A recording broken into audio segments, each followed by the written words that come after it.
Hi folks, this is Don Meissner with the North Country Fishing Report.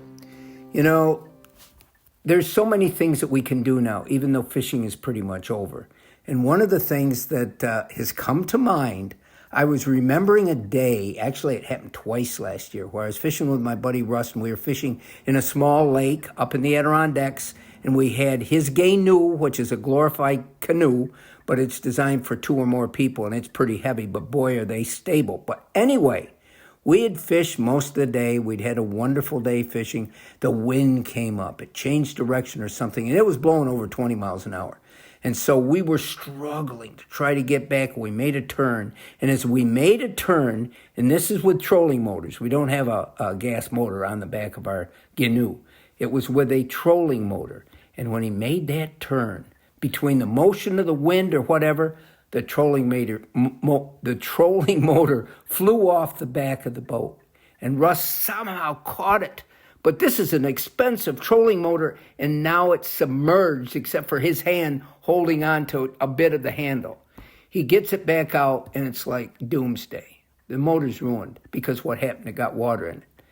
Didn't this happen 2 weeks later with another motor? Now, we're not, none of us are the smartest people in the world because we all have flaws. But it's not that we were that stupid not to check how tight that motor was put on the back of the boat. It was as tight as our hands could get it. And yet, because of the motion, the stress, and so forth of moving all day long, apparently it loosened again, and the same thing happened.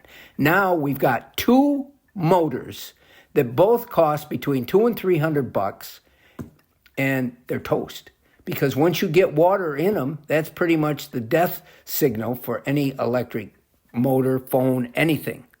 So now jumping ahead to this time of the year, my buddy Dave Swanson, who now lives down in the Finger Lakes, came up to see us all. And he says to Russ, why don't you give me those 2 motors? I'm going to try something. So Dave took them home. He took them apart. And he wanted me to tell you all about this because he was able to rebuild he'd never done it before, but he was able to rebuild both of these trolling motors to where they're just like new now, and it didn't cost very much. So here's what he wanted me to pass on to all of you, because you may have similar type of, we all use trolling motors now. That's a part of whether it's in a big bass boat or a little canoe or kayak, in most cases. So the company that Dave went to was, and this you might want to listen to very closely, it's called fish307.com. I'll repeat that. FISH307.com.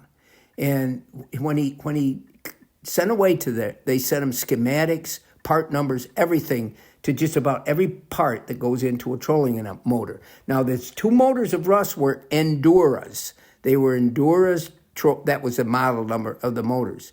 And as Dave started finding out, many of the parts were interchangeable. One was a 30-pound trolling motor thrust, and one was a 40-pound thrust. They both had the same brushes, a lot of the same parts. Here was the key. Dave said, the important thing is, what do you have to lose? You already figured they were trashed, they were gone, they were ruined, so why not try? So he took them apart. Even though they've been setting like they were, they still had water in them. But he was able to replace the brushes on both, other key parts that he thought looked damaged. And he said that the interesting thing is the control unit was pretty much sealed. But he did replace one of them just because he wasn't sure. But the key to all of this is a couple of things that I think is important. Number one is you got to get into the motor as soon as you can after this happens. Take it apart immediately to get the water out. And honestly, I talked to Russ yesterday. He says he's run both of them in his basement, and they both seem to be running fantastically. So all is not doom and gloom. If the same thing happens to you, you might be able to rebuild these motors. And like I said, Dave had never done it before. At first he said, you can't be intimidated. You got to try, because remember, you don't have anything to lose. Until next time, folks, this is Don Meissner with the North Country Fishing Report.